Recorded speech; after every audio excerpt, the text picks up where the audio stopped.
Welcome to our panel on personal branding and company identity. I'm Linda Sherman, and I'm the moderator. We have a description of the panel, each of the panelists' Twitter addresses, links to resources on a blog post. It's on itsdifferentforgirls.com. It's the latest post there.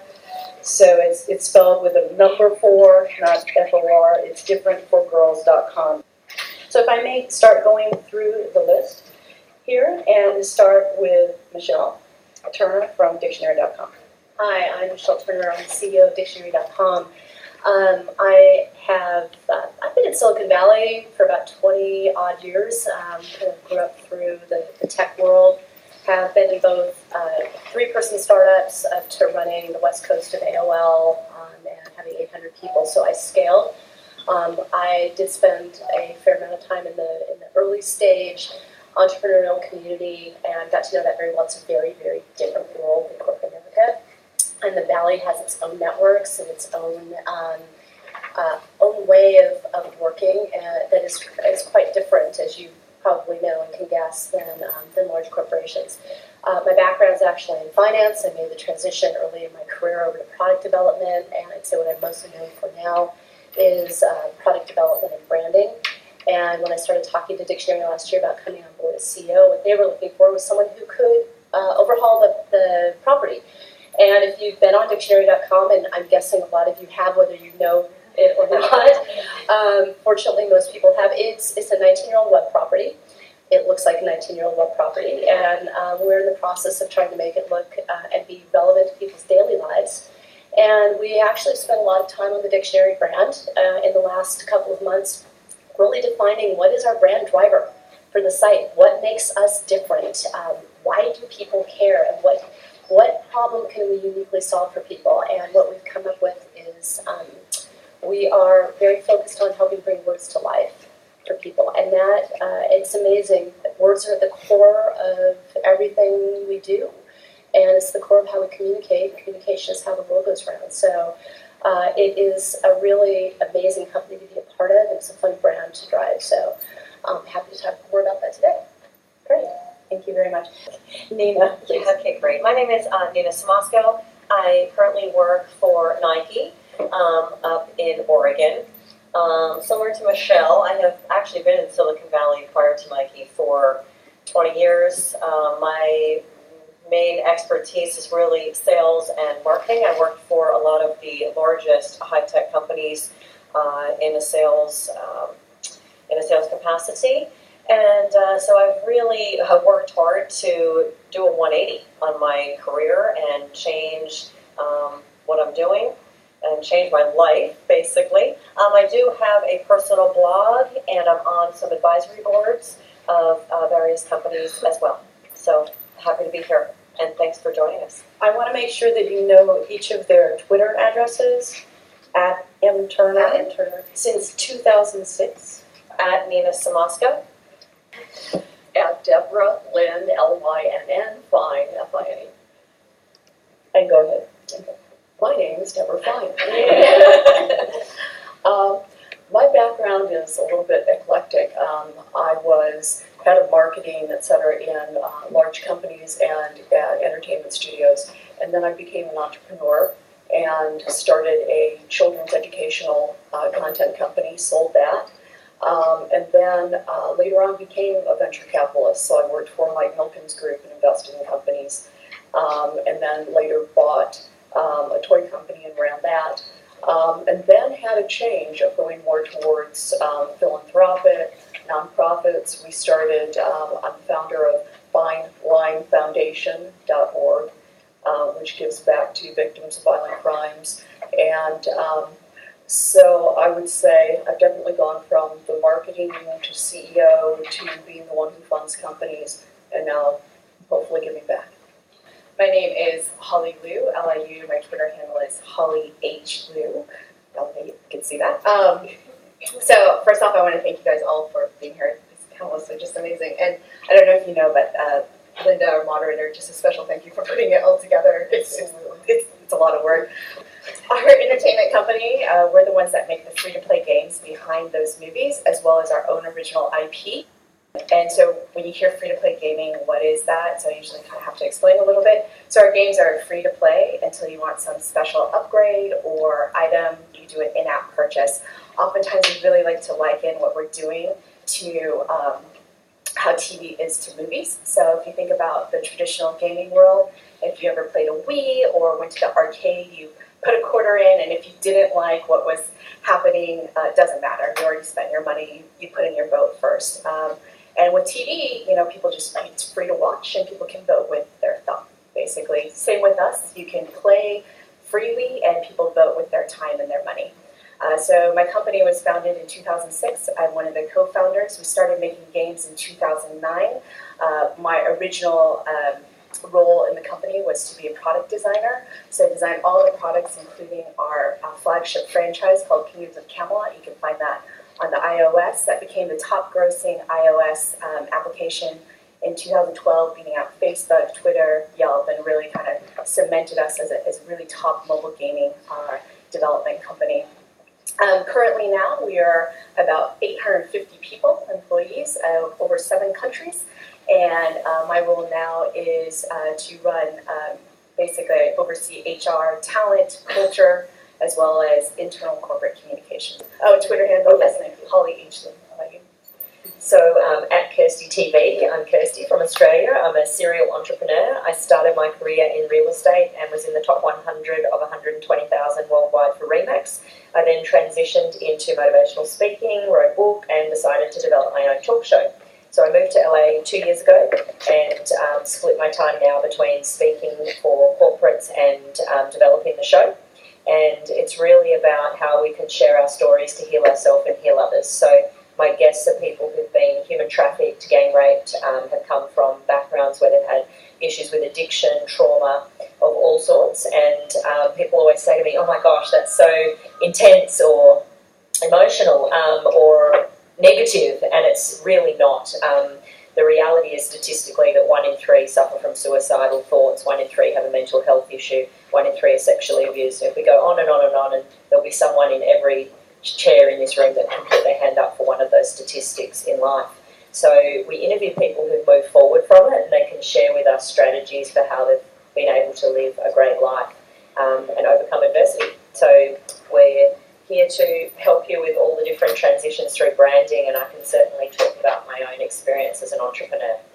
My name is Kate Nellian. Twitter handle is Mindful Media ENT, E-N-T.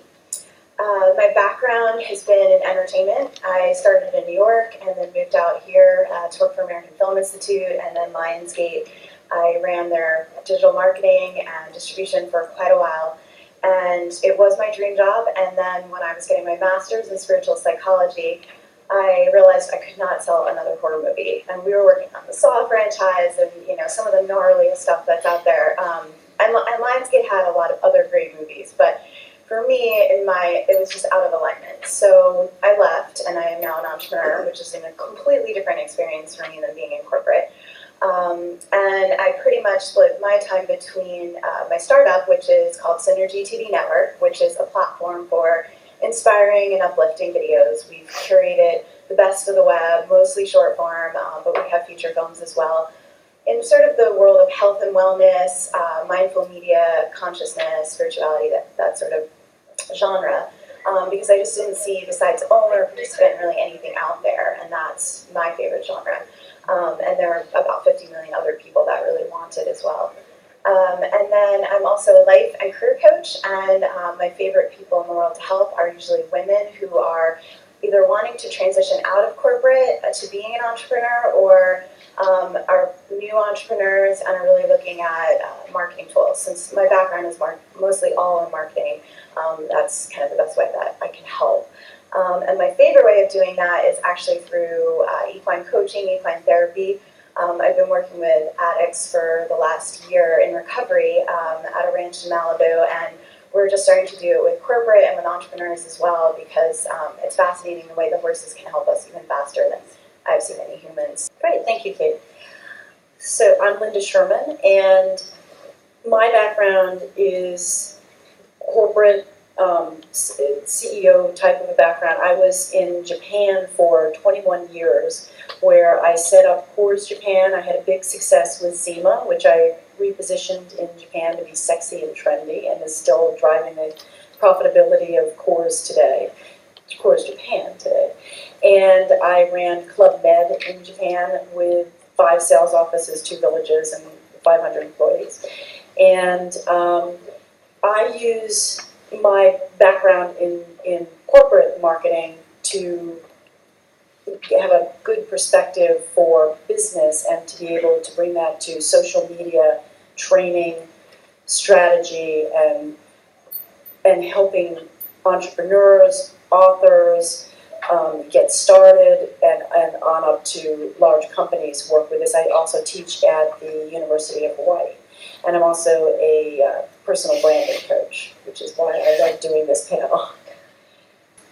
I would like each of the panelists who haven't yet talked about their transition, because they've all done these transitions, but I wanted, particularly Deborah, to talk about her personal brand transition.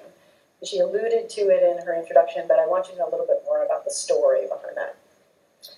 It's, yes, the transition has been very eclectic in some ways, and trying to make sure that the brand all lines up to make sense, so it doesn't seem like you're doing this out here and that out there, has been very challenging, to be honest. And so starting out in marketing at Disney and all these other entertainment studios, it was very clear what my personality was, what I wrote, etc. Then as I became CEO and was funded and other things like that, what was important was that I was on boards, that I was involved in the community, that I had P&L responsibility, all of those things, because when people are investing, I left Disney and started my own company. When people are investing, it's all about the person. So they look at you and they say, is this person an A player? Is this somebody who, in a situation that could absolutely, go south, can they stay calm? Can they motivate a group? Can they team play? And do they realize what we want as VCs or investors, etc.?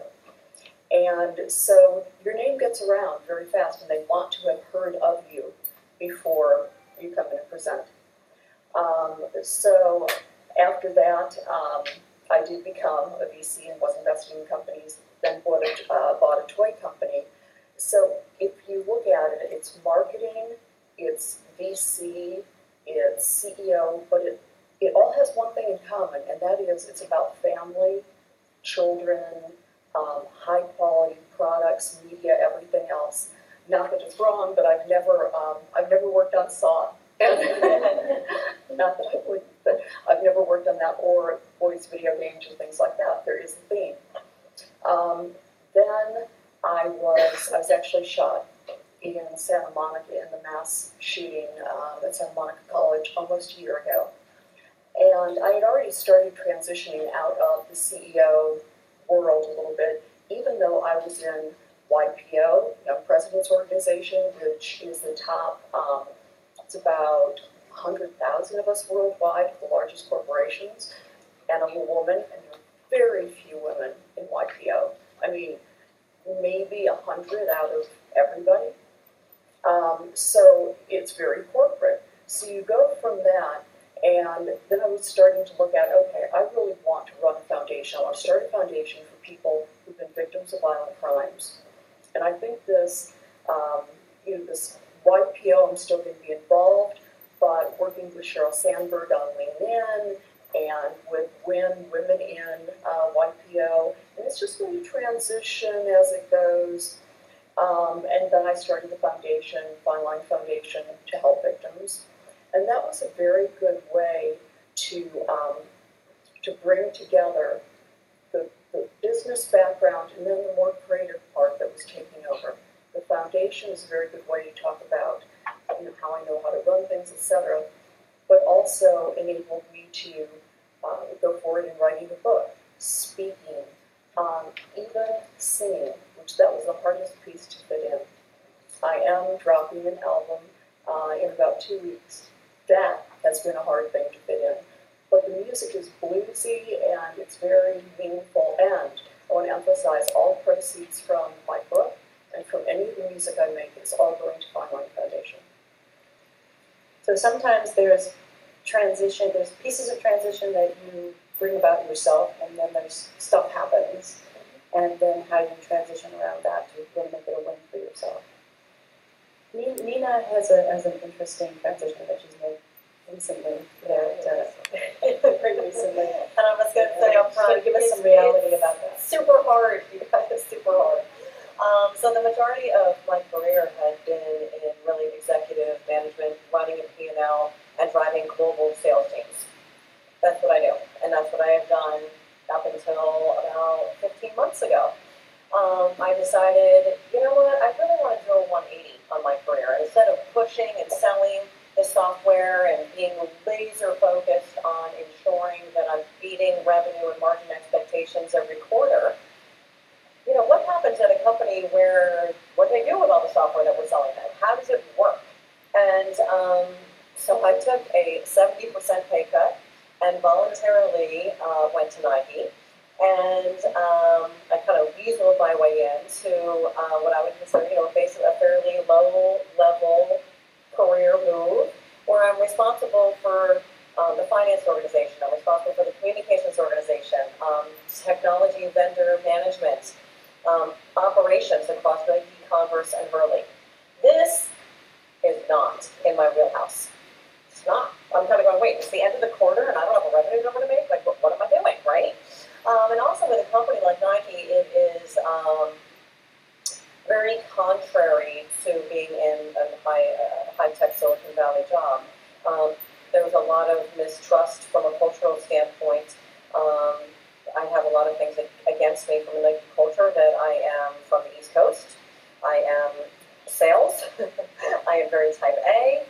You know, Nike is very steeped in history and athletics and the athletes. They're not really about making money, although, you know, Nike, as you know, does phenomenally well.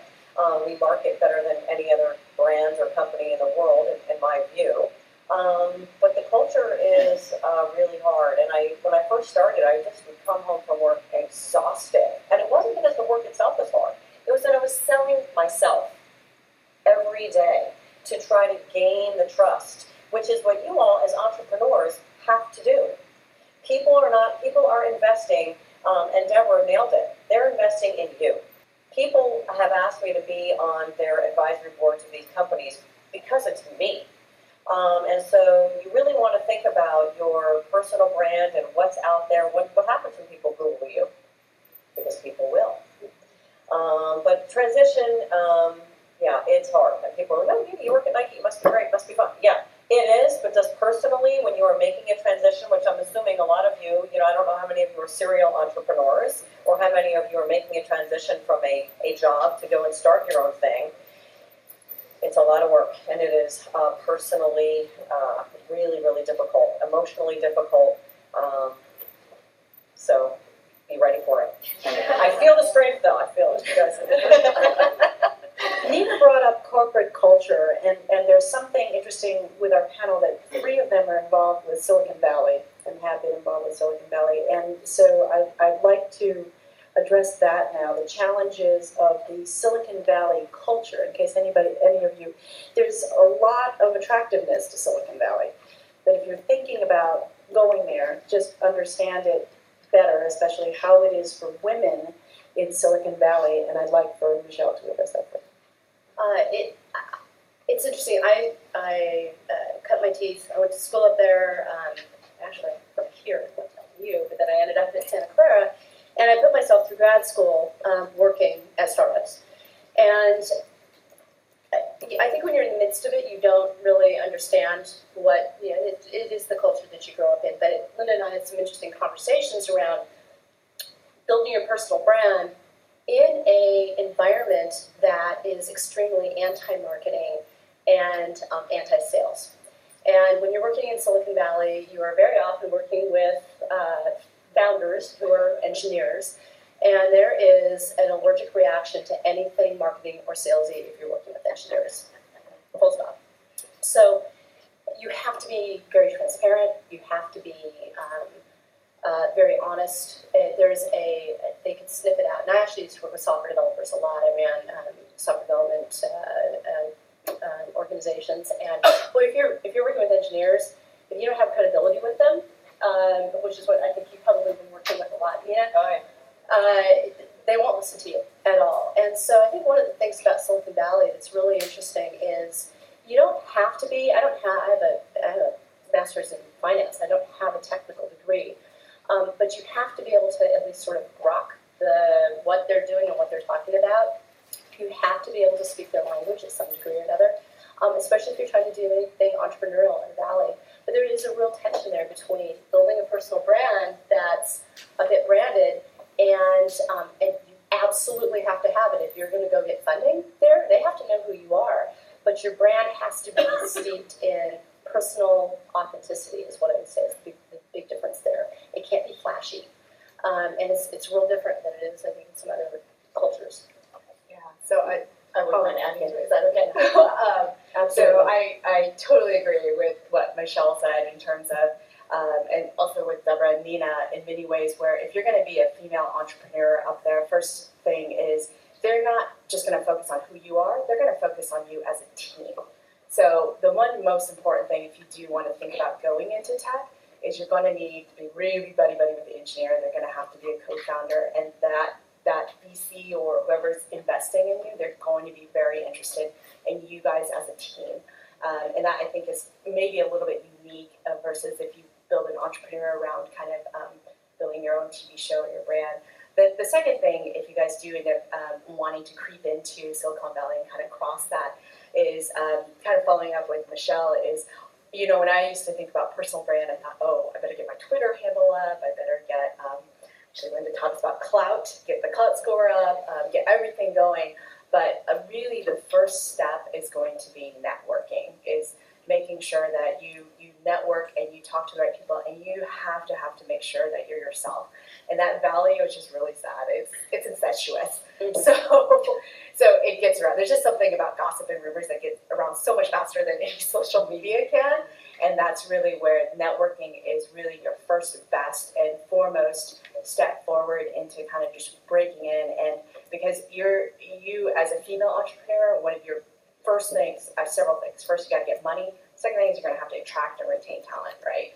So who are you going to go for your talent? You're going to go to your network first, right? You're not going to necessarily, you might hit up your social media following, but it really is the first step is going to be networking.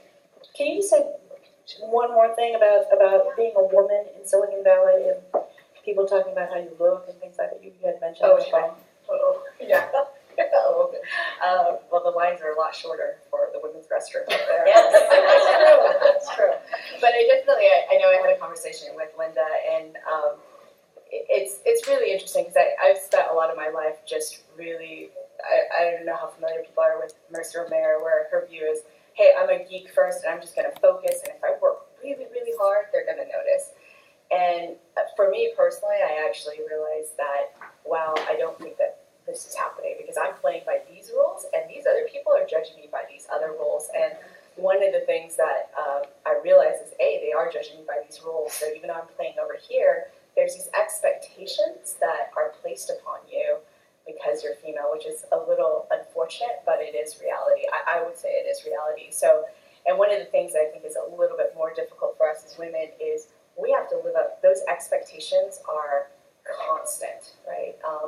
For example, one of the things is around looks, is what I talked about, Linda, so many times. Even Hillary Clinton, the most amazing woman, most powerful woman, gets asked so many times, like, how she looks, her hair. There's so much stuff about her hair.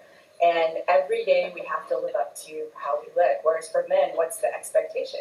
Not to cry. Well, how often can they, are there situations where, oh, I'm on the brink of tears, so don't cry, don't cry. So I just think that that is something, whereas, don't get me wrong, there's lots of things us as women need to take control of, but there is a reality out there that we just have to be cognizant of and be aware of, and it is a little bit, I will say, I do believe it's a bit harder for women. And I'd just like to add, in terms of, I think it's a subject that people don't want to talk about in terms of well, you have to look right, you have to dress right, and we shouldn't say those things. You should be able to wear no makeup and be natural if you want. But as you say, over here, they're playing by those rules. I can't tell you how many conferences I've turned up and there's like half the people look like they might be homeless. You know, so some of the things that people are wearing, it's like, I'm not going to do business with you just based on how you look. That's a reality. People will make a decision in 30 seconds by how you dress, what you're wearing. If you've got stains on, I've seen people stains down their clothes, yellow instead of white linen. It's not meant to be yellow. So, you know, they're the things that there's a reality of it that we might not want to talk about it, but that doesn't help people get business. So, you know, for me, it's all about being honest. If you want help with your brand, like, take a look at yourself first, because this is your brand. It's how you're going out there. And to your point on networking being the first thing, it really is. Like, it's not about the cards and the glossy brochures. Like, your first step with your brand is people starting to see you, for you to be recognized, to be consistently and regularly at the same events in your industry. And the number one thing I would say in terms of networking that people get wrong is not following up. We meet hundreds of people at events, and I can't tell you the last time someone actually sent me an email or called before I followed up with them. It's very rare. Out of 300, there'd probably be one. So don't waste your time going to events if you're not going to take the time to connect with even just 2 key people that you then follow up with and try and have a coffee or a lunch, or at least put on Facebook or Twitter or your mailing list in some way. Just one quick thing I just want to say is I am an introvert. And it is very, I do not show up. I do not show up as an introvert, but I am. And I also just have a lot of, you know, I think we all do. As women, we have a lot of insecurities about maybe our educational backgrounds or the way we look. You can still do it, right? You can. There is nothing that grates on my nerves when I'm like, you know, we have to go to this cocktail party. You have to network. I just like, there is nothing I would rather not do.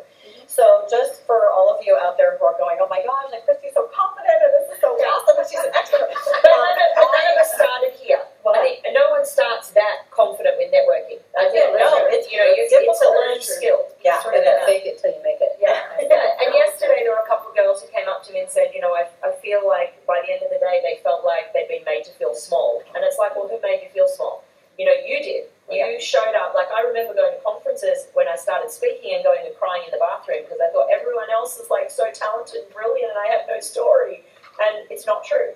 So, you know, it definitely takes years of practice, but it takes the courage to keep going to those events and showing up and putting yourself, being uncomfortable, and it slowly gets easier and more fun. I want to get on to doing other things to make your brand show up, and I want to talk about writing. So Nina has had a blog since 2009. Yep. Is that correct? That's right. And in her name. So I want to make the distinction that, you know, some of us blog about different areas of expertise and so forth. I'm really talking about personal branding. Ideally, the domain is in your name. If not, you're plastered all over it. You can put your kudos for things you've done on there. All the press that's about you is filed in there, and you're blogging about your expertise, which I think is very, very important. I'd like you to talk about that in a couple of minutes. I mean, I started the blog primarily because I was looking around Silicon Valley, and there was a lot of executive women who were, not a lot, but there were some executive women who were, you know, functioning in large companies, and none of them had a blog. Same with men, frankly, right? And so I'm like, this is going to differentiate me, because I'm actually I'm in a C-level job at a huge software company, and I'm going to give back. A lot of women would say, hey, Nina, can you mentor me? So this was my way of giving back, and know this the introvert in me. This was awesome, because I was like, I could just post, and people could weigh in. So it was a great way for me to give back, and yeah, I did do it very specifically in my name. And yeah, it's been amazing and shocking on the reach of creating a blog when people are weighing in from Russia and, you know, Kazakhstan, and I'm like, how did you do it? Like, find my blog. So I think it's super important. I mean, people read it. So when people meet me, even at Nike, like a vendor might have a meeting with me. Nina, checked out your blog, I read this post, this is so interesting. I was just like, wow, people will Google you, they will find what you're putting out there prior to having that interview with you or that meeting with you. So just, be aware, there's horror stories of people like putting, drunken pictures on Facebook and it's public and people find them and they're not hiring. So, you just need, there needs to be some awareness of what's out there. Yeah, Google, there may be something about you online that you don't like very much. You want to push all that down with lots of great stuff. And if you have your own blog, and if you're on a lot of social platforms and you're posting a lot, and all of that, and you get yourself quoted and so forth, all of that stuff pushes the bad stuff down. And when people Google you, probably when they Google Nina, that's one of the first things that comes up is her blog. She's been blogging since 2009, and every individual article gets indexed.